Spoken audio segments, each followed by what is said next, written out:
Really? People on Earth.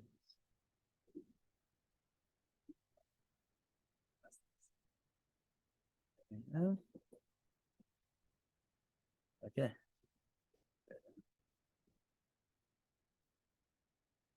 Okay. Thanks. Hello, family and friends, hopefully. There they are. There they are. Hello. Hello, okay. Let me get up to the place. This is chapter, all right. Okay, we're going to begin chapter 5. Before we begin, a little bit of an introduction. In general, every movement has two components. Could be many, but there's two major components. There's the philosophy of the movement, and then there's the resulting works or the resulting application of that philosophy into their daily life. Whether it's a company philosophy or a country philosophy, the United States is based on a philosophy of individual freedom. Each person is his own boss. Each person is created in the image of God, and therefore they're free to do what they want to do. They're free to pursue their pursuits, to pursue their happiness. Communism is directly opposed to that, diametrical opposite.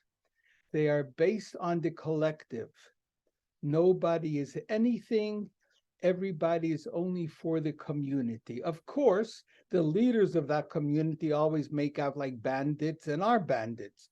But the official philosophy is nobody's an individual, everybody is for the group. Hasidus is also these two things. One is the philosophy, a very deep, very strong philosophy of who the person is, what God is, the connection between the two, and what a person is supposed to do in order to connect himself properly to God by fulfilling what God wants. Then you have what was the action of Hasidus. The action of Hasidus started with the Hasidic movement in Europe, and specifically with the Lubavitch Hasidic movement, or Chabad, which is another name. Lubavitch was the town where they were based in Russia for over 100 years. And Chabad is really the name, or an abbreviation for, it's an acrostic for the name of Chabad, which is Chochmah, Bina, and Das, the three intellectual components of the soul, which is really supposed to direct the person. If one is led by his emotions, he's not going to be doing the right thing, not as a human being and not as a Jew. It is only if he follows his intellect, the rational part of him, will he end up doing what is good. If he does only what he feels like doing, he won't benefit at times, and certainly the world won't benefit.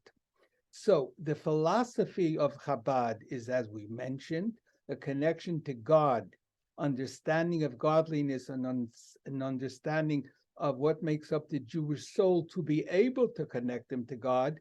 But then there was the application, and the application was seen in the fact of being able to withstand the difficult life in Russia, especially when Chabad opened up its first yeshiva in 1897, when the fifth Chabad Rebbe, the fifth Lubavitch Rebbe, Rab Shalom Ber Schneerson, known as by the abbreviation of his letters, the Rashab, or the Rebbe Rashab, Rab Shalom Ber, he started a Chabad yeshiva. Now, there were many, many yeshivas in Europe, and when he started his yeshiva, he said the purpose was not just to create more Torah scholars. If somebody just wanted Torah scholarship, then there were many very good schools to go to, many good yeshivas to go to. The purpose was to create God-fearing Jews. Now, the truth is, there's a famous saying in Judaism, that God prepares the remedy before the malady, the cure before the sickness. The sickness over here that God prepared with the Rashab establishing the Lubavitch school system was the remedy for the sickness of communism, whose goal was literally to wipe out the belief of Judaism from all of its citizens and to wipe out in general belief in religion from all of its citizens. But they were very, very strongly focused on the Jewish people because those that were clinging so strongly to their religion, the strongest ones were the Jews, and amongst the Jews, the ones who were really so strong and perpetuated this belief and spread the belief to all the other Jews were the Hasidim. And so it was, as we said, the Hasidim, those students that came from the yeshiva that was called Tomchei Tmimim, establishing of a whole person, meaning it is not just intellectually that he will gain in the school, but emotionally, religiously, his love for God and his awe and fear of God, which results in an uncommon clinging to your godliness, to your religion, no matter what the opposition is what enabled Judaism to remain in Russia, despite being thrown into jail, despite being literally executed in the hundreds. The ones that survived with their Judaism and spread it clandestinely, underground schools, underground shuls, underground yeshivas, and underground mikvaot, were the Lubavitcher Hasidim. And they were the remedy that was created about 20 years before the malady of communism, that when communism was there, there was already a whole army, so to speak, of these leaders, the students of Chabad, the students of Tomchei Tmimim, of Lubavitch, that were ready to go to the point of literally self-sacrifice to maintain their Judaism and to help bring Judaism to everybody else. They're the ones who did brisin, circumcisions clandestinely. They're the ones that did everything possible, and most of them suffered the ultimate punishment, of course. The previous Rebbe himself, the son of the Rebbe Rashab, who was the head of the school, he was actually the director of the school, he was sentenced to death later on for his activities. In any case, all of these actions of this group were based on their philosophy of this connection to godliness. Until now, in the first 4 chapters of the Tanya, the Alter Rebbe was laying down the fundamentals of the philosophy. He's going to continue, but so far the fundamentals of the philosophy is including the makeup of the Jewish soul and the 10 components of the Jewish soul, and the 3 expressions of the Jewish soul: machshava, dibur, ma'aseh, thought, speech, and action. While he's bringing out the idea that the actions of the Jewish soul are a result of the components of the Jewish soul, knowledge of God leads to study and observance of mitzvahs, knowledge of God and an emotional attachment to God, love, and the concurrent awe and not wanting to be severed from what you love is going to bring about the abstention of what God says not to do. So that's what he mentioned and he elaborated on in the 4th chapter. While saying that, he brought down a quote from Tikkunei Zohar, from the Zohar, which says that Posach Eliyahu, who is saying words of Kabbalah, Eliyahu the prophet, one of the things that he said about God is les machshava tfisa beklal. No mind, no thought can possibly grasp what true God is. The essence of God cannot be grasped. But yet, when he was speaking before about the idea of the expressions of the soul, thought, speech, and action, he was saying greatly how learning Torah, even just the words of Torah, saying them, is what connects a Jew to godliness itself, because godliness itself is also part his will and his knowledge. They are not separate components in God, because God is one indivisible essence. But in his one divisible essence, you have his knowledge, which is one with his essence, and his will, which is one with his essence. And through fulfilling the mitzvahs, through the garments of the soul, which we would think is an exterior component of the soul, yet through doing that, you are you're connecting yourself to godliness through these garments, through these levushim, in a far greater way than you can connect yourself through your soul itself, even though the soul itself is so much more spiritual than action and speech and thought.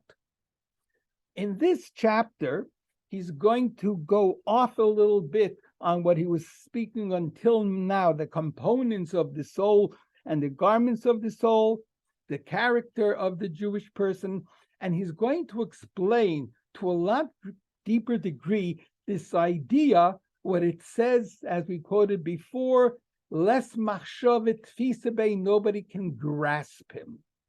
Now, to use the term grasping on a spiritual thought, on a spiritual entity, on a God, seems a little bit out of place. When I say no thought can grasp him, now in English we do have the application of the term grasping to an idea. In Hebrew, it is more foreign. And if I want to say no thought can conceive him, then I use the term no thought can understand him, no thought can conceptualize him. Grasping is something which is done with a physical arm.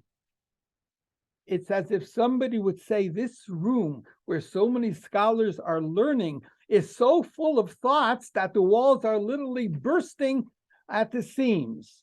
There's no place to stick in another thought. It's packed with thoughts, which is going to be, it's incorrect, because a thought is a spiritual thing. Grasping something implies something more tangible. So why over here does he use the term, a physical term of grasping, when we're speaking about godliness? Evidently, as the Alter Rebbe is going to say, he's speaking about a deeper connection than simply learning something. That's what he's going to speak about. Just to give a little heads up, what he's going to say is, when somebody learns something, I can listen to a lecture. I can hear it. I can give over maybe what the lecturer said. Did this lecture become part of me?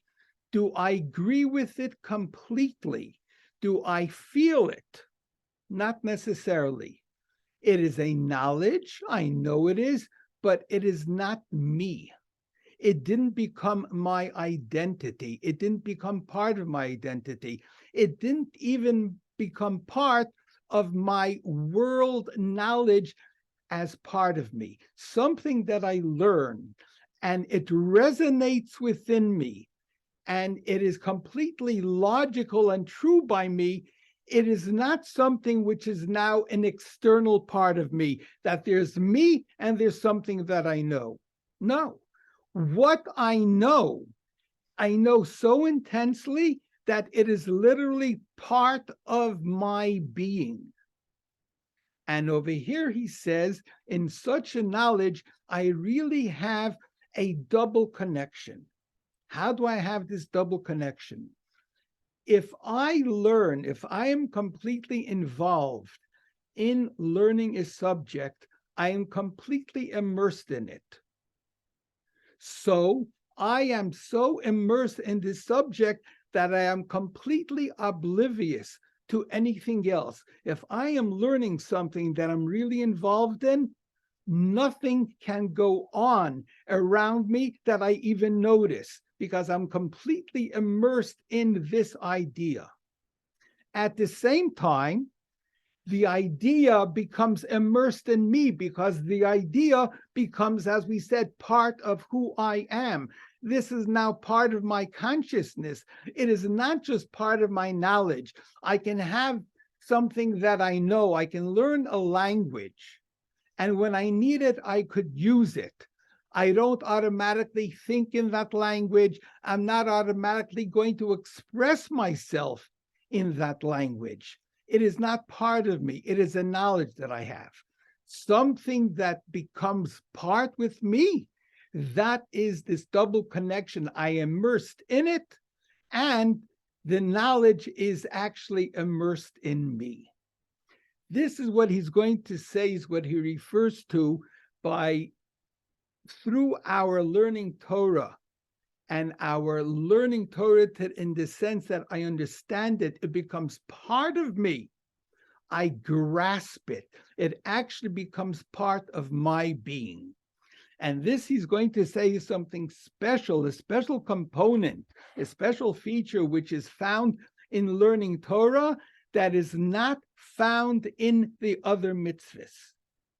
A special thing in learning Torah is this double connection that mitzvahs do not necessarily have. I am doing a mitzvah. Torah becomes part of me.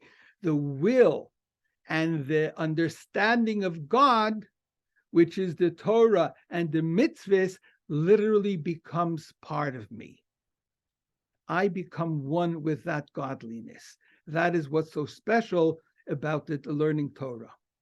Now let's go into the text. To understand more fully, for an increased understanding, be'er heitev, very, very deeply, very, very well to understand, l'shain, the expression that he mentioned before, tfisa, grasping, sha'omar Eliyahu, when Eliyahu the prophet said, les machshavet tfisa bach chulu, etc. No thought can grasp you, when he should have said no thought can, that the human thought cannot understand you properly. So why did he use that term grasping that does not usually apply to understanding something? So the Alter Rebbe begins to explain. Kol seichel, every intellect, every brain basically, kishemaskil, when he understands, umasig, and he comprehends. Now, you will notice over here two words, seichel, perceiving, and maskil, and understanding. These two words relate to what we said before, were the first two intellectual components of the soul. The first one is chachma. It's the first flash of intuition. I have an idea, but I don't have yet all of its ramifications. I don't understand it completely. I don't even know how it answers my question that I'm wrestling with, but I know it is there. Then you have the second component of the intellectual in the soul of bina, understanding, that I take this germ of an idea and I dissect it, I apply it, I bring out all of the ramifications of it. That is bina. So corresponding to those two, the Alter Rebbe says, kol seichel, every intellect, kishemaskil, when he has this first chachma, umasig, and then he understands, that's already the bina, besichloi, in his brain. Eze muskel, when he has, the brain conceives, thoroughly understands some type of idea. What happens when he understands it thoroughly? Hare haseichel, his mind or his intellect, toifes as hamuskel, he is literally grasping the idea. Over here he says the subject, but he means the idea that he's thinking about. Umakifa, he actually envelops or surrounds it or encompasses it. he takes it around besichle. In other words, this idea is completely inside his brain. His entire brain is working, is devoted, and is completely immersed, but it's immersed in the positive way. It's completely involved with this idea. At the same time, the hamuskul and the idea, nitvos is grasped, umukov and his surrounding. He's not saying over here the second aspect. It's the first aspect couched in two different ways. My brain is surrounding the idea, and the idea is surrounded by my brain. It's the same idea presented in two different forms, umelubish, and it's enclothed, so to speak. B'toich haseichel, in the idea or in the intellect, shehisigay v'skilay, that he now grasps and understands. So my brain has now an additional component which becomes not something that my brain understands, but that becomes part of my brain. It is part of my brain's knowledge, not as something outside of itself, but it is part of me. Okay? Now he says the second half of what happens when somebody's immersed in something very deeply. V'gam also haseichel, the intellect, meaning the power of the brain, is so focused on the idea that the person is thinking. So it is, so to speak, melubish, it is clothed. In other words, that the idea, I'm completely immersed in the idea that I am studying. Melubish, it is enclothed. The muscle in the subject or in the idea, Bishah, at the time, Shemasigay, that he perceives, he understands it, v'teifsei, and he grasps it, b'sichle, with his mind.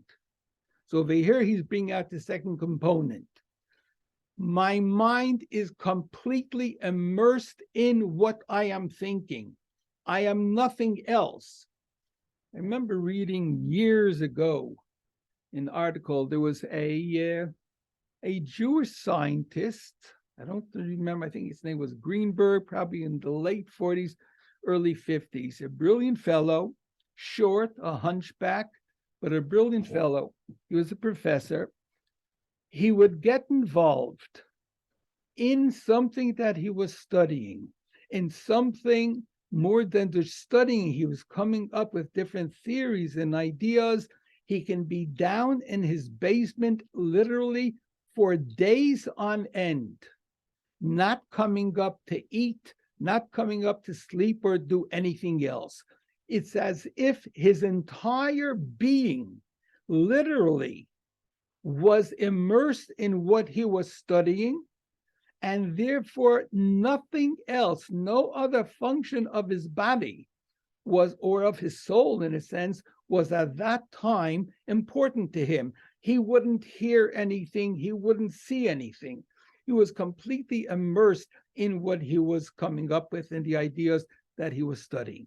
So again, the two features of somebody learning something and understanding something properly is that he is completely immersed in his brain, so to speak. His brain is completely encompassing him. And at the same time, the brain is completely involved in the subject that he is studying. Okay. Now the Alter Rebbe is going to bring a very simple example of what actually is taking place.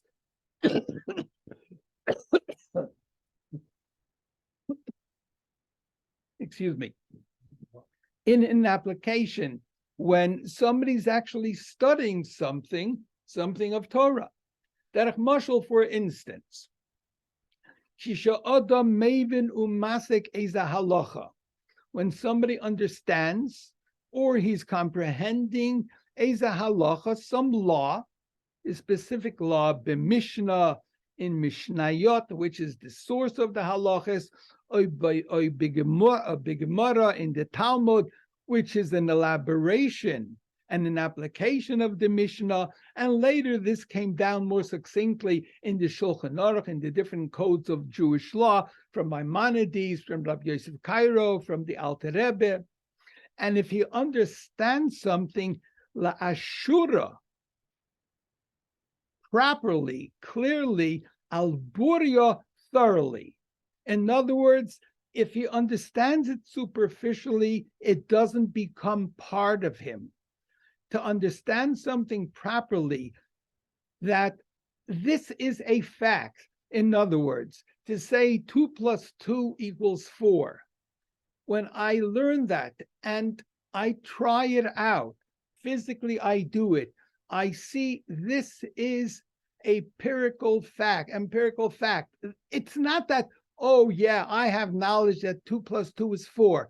2 + 2 = 4 is now part of my reality. That is the part of the reality of the world. Just like if I take a match and I hold it underneath my hand and I burn myself, I don't have some knowledge, hey, guess what? A match will burn my hand. This becomes part of me, and therefore I'm naturally going to recoil and prevent my hand from coming in contact with the fire. My brain doesn't have to start telling me, uh-oh, be careful. I remember learning a match can burn the hand. It is part of me. So over here, he's saying the same thing. When somebody learns some halacha, a law in Mishnah and Gemara properly, that it is not something outside of him, but this becomes his reality, what happens then? Harei sichloi, his brain, toifes umakif isa, is grasping and encompassing this idea. The gam sichloi melubash ba, and also his brain is enclosed in this idea, ba'isa shah, at that time. That is what happens. This double connection is there when he's learning the Torah.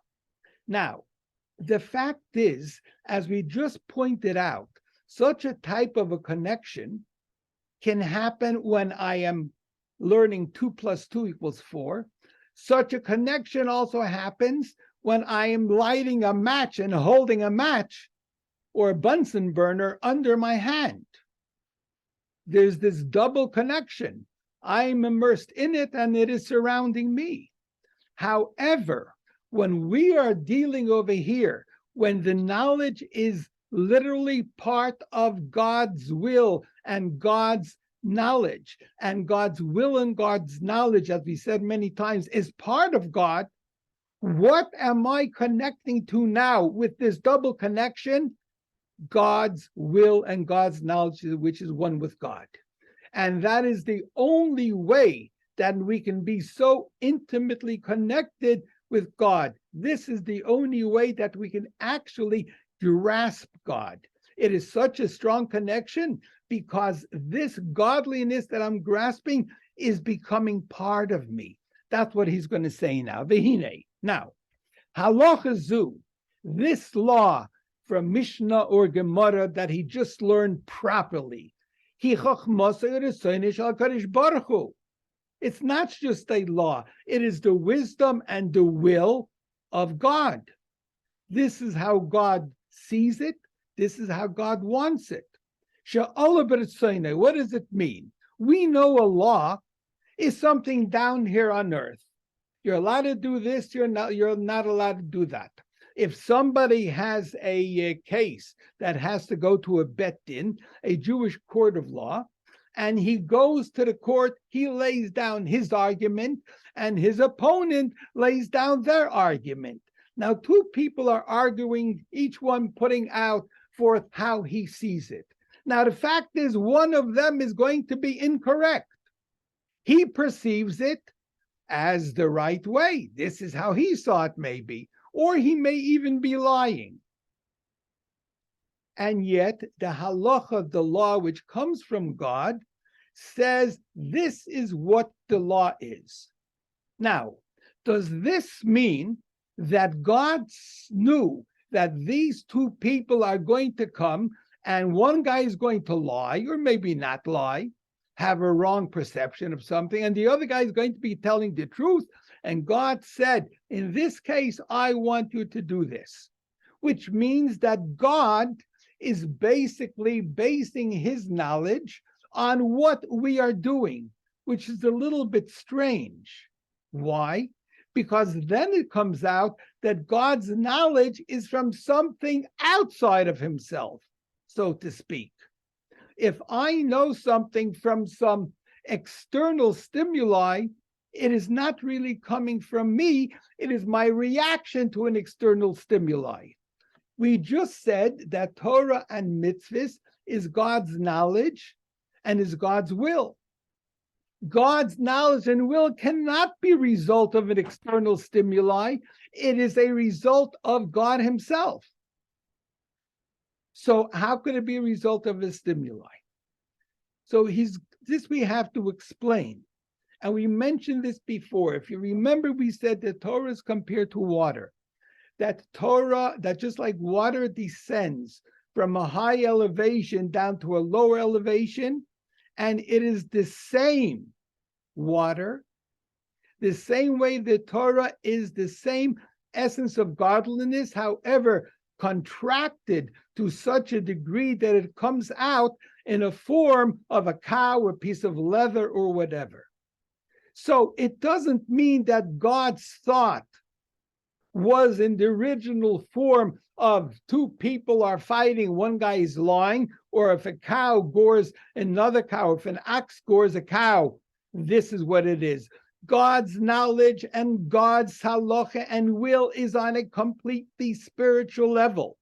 When it descends, as we said, that God in his humility caused his knowledge to descend and descend and descend, but remained in its essence, but it descended to our physical world that it should be able to deal with physical components and physical people. That is what's happening. So it's not that God saw this person's lie and this person's cow. He saw the spiritual truth of something being part of him. But that spiritual truth, when it comes down and descends with so many contractions, becomes this spiritual law and our halachic law. And so that's what he says here. That it rose up in God's will in its original form. One party will argue so and so, derech mashal, for instance. Shimon and his opponent will argue in the court, kach v'kach, so and so. This is going to be the judgment. Now, this judgment is not, which comes from God, is not based on the judgment which comes down here. As we said, the source of this ruling is a spiritual idea and will that happen in God on a godly spiritual level. And therefore, the law applies, and it is a godly law, whether this law ever came into application or not. There are different laws in the Torah that different in the Talmud. It tells us these things never happen. These cases never happen. So we can think, if it never happens, why is God giving it to us if it's never going to happen? And also, why is that learning Torah? If Torah is supposed to be an application of God's will and God's law and God's understanding, it's never going to happen. As we just explained, God's will and understanding is initially on God's level. To us, it comes down in a physical level, in a tangible level for us. So therefore, even if it never happened, the spiritual level of behind the idea still applies, and it is still Torah and still the connection to godliness. And that's what he says now. The afan, even though this case never happened, will never happen, will never come about. Mishpat, that it should ever come actually to a court, these arguments and these counter arguments. Why is it Torah? And why did God give something unnecessarily to this world? So he says no. Mikol Mokim, still in all. Since this is the idea that rose up in the will and the wisdom of God, if one complainant argues one way and the other one argues another way, this is what the ruling is. Still, even if it never happens, if a person understands and he grasps strongly in his mind this ruling, as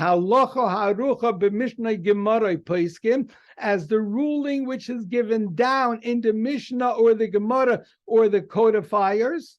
In other words, what he's saying here, he does this ruling not because the English court or the non-Jewish court gives the exact same ruling in a case, but he is doing it because God said this is the right thing to do. So then, he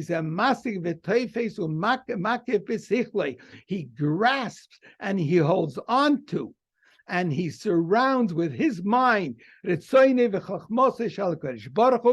will and the wisdom of God. The less machshavet tfisa bay, no mind can grasp God. No mind can grasp the will or his wisdom. Only bislapshusam, when God's will and God's intellect, God's wisdom is clothed, is inserted in these laws which are arranged, which are set out before us. So then we can grasp God. We'll continue already next week. He's going to continue with this idea, and then he's going to end, as I pointed out, that even though this idea takes place in physical things, even though he's going to say soon we don't have such a physical relationship, there is a physical relationship, as we said, the candle burning in the person's hand and 2 + 2 = 4. But it is not a physical relationship with godliness. That's what he's saying. The only way one can have such an intimate relationship with godliness is by literally fulfilling learning the study of Torah and mitzvahs and taking it into myself. Not even by the application of the Torah and mitzvahs, the doing of it. Okay, any questions? Many, I think. I hope. We will continue next week. Rabbi, I have a question. Okay. Okay, it has to do with the previous lesson, though. So I don't think I'm quite clear on, or kind of. Okay, so you say the soul, right? The Alter Rebbe says that the soul and the garments are different but close.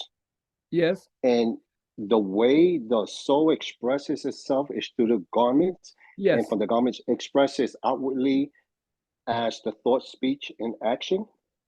Yeah, thought, of course, is more intimately connected with a person. It's not expressed outwardly towards anybody else, but it is expressed outwardly for the person himself, and usually as a prelude to his speech and to his action.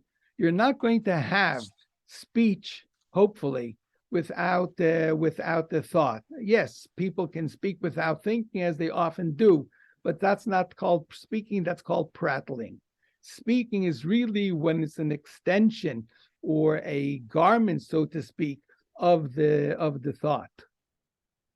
So the soul itself, the initial feeling, as we just said now, using the example that we said, that 2 + 2 = 4, is not just that a person, it's something in my knowledge base. It is part of my reality. That reality, when I think about it, I elaborate on that reality of my soul with my mind. I will start thinking how hot the fire has to be, where it comes from, what kind, what will my reaction be. So I'm thinking about something that was part of my reality, a part of my soul. But The thinking of it is not necessarily part of my soul. That's thinking. When I want to talk about it or express it to somebody else, I speak about it with my words. If I want to act upon it, I act upon it with my body. These are garments. Why? Because I can do something opposite of what is my reality. In other words, I can physically think in my mind, oh, it's okay. I can put my hand on a fire and I'm not getting burned. I can even imagine such a thing in my thought. I'm putting my hand on fire. Nothing's happening. Nothing's happening. Okay? I can think it. Got it. But I'll never be able to have that part of my reality. I can even tell somebody those words. I can say those exact words. Put your hand into the fire, nothing's going to happen to you. I can actually do it. You have some mishigoyim that people want to show how great they are, how strong they are, how impervious to physical pain. They will put their hand on top of the fire and they will burn their hand, but trying, take a look, I could do this. So you can even act completely out of something that you know very strongly to be part of you. Fire is going to burn. So you can think, speak, and do something against what is now part of you. You could do it. That's why it's called a garment. It is not you, but yet you could do it. It's a garment because even though you feel you internally are completely different, this is a garment. You can take it on and take it off. Your clothing doesn't really define you. It does express who you are if you put on the proper clothing. But if you're going to have an adult running around in a diaper, yes, it will say a little bit about him, but that's not really who he is. Does that answer the question? Yes, sir. Okay. Thank you. Thank you. Take care. Mhm.